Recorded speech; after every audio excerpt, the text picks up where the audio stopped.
నమస్తే అన్న, అందరికీ నమస్కారం.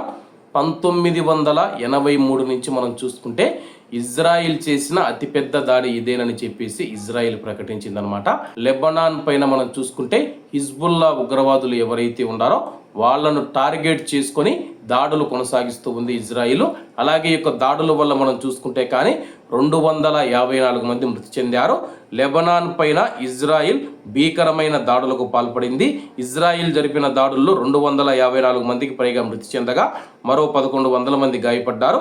10 నిమిషాల వ్యవధిలో బీరుటు దక్షిణ లెబనాను బేకా వ్యాలీలోని 100కు పైగా లక్ష్యాల పైన ఐడిఎఫ్ వైమానిక దాడులు చేసింది.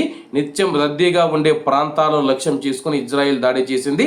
ఆయా ప్రాంతాలలో అసలు హిజ్బుల్లా స్థావరాలు లేవని లెబనాన్ ప్రభుత్వం పేర్కొంది. లెబనాన్ పైన 1982 తర్వాత ఇజ్రాయిల్ చేసిన అతిపెద్ద దాడి ఇదేనని చెప్పేసి ఇజ్రాయిల్ దాడుల్లో లెబనాన్ లో మత పెద్ద సాదిక్ అల్ నబుల్సీ గారు కూడా మృతి చెందడం జరిగింది.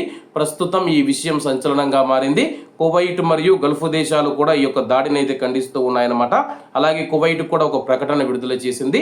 అంతర్జాతీయ చట్టం, అంతర్జాతీయ మానవతా చట్టం మరియు ఐక్యరాజ్య సమితి భద్రతా మండలి తీర్మానం నెంబర్ 1701ని ఉల్లంఘిస్తూ లెబనాన్లోని పలు ప్రాంతాలపైన ఇజ్రాయిల్ దళాలు జరిపిన దాడులను కువైట్ విదేశీ వ్యవహారాల మంత్రిత్వ శాఖ తీవ్రంగా ఖండించింది. ఈ దాడులలో 100 మంది అమాయక పౌరులు మరణించడం లేదా గాయపడడం జరిగిందని చెప్పేసి ఈ దాడులు కొనసాగించడం పట్ల కువైట్ హెచ్చరించింది. వీటిని తీవ్రమైన ఉద్రిక్తతగా లెబనాన్ సార్వభౌమత్వం, భద్రత మరియు స్థిరత్వ ఉల్లంఘనగా వివరించింది. అలాగే ఉద్రిక్తతలను తగ్గించడం మరియు ప్రాంతీయ శాంతిని లక్ష్యం చేసుకున్న అంతర్జాతీయ ప్రయత్నాలను ఇజ్రాయిల్ బలహీనపరుస్తుందని పేర్కొంది. ప్రస్తుతం మనం చూసుకుంటే కానీ లెబనాన్ పైన ఇజ్రాయిల్ దాడులను కువైట్ తీవ్రంగా ఖండించింది. వీటిని మేము అంగీకరించబోము.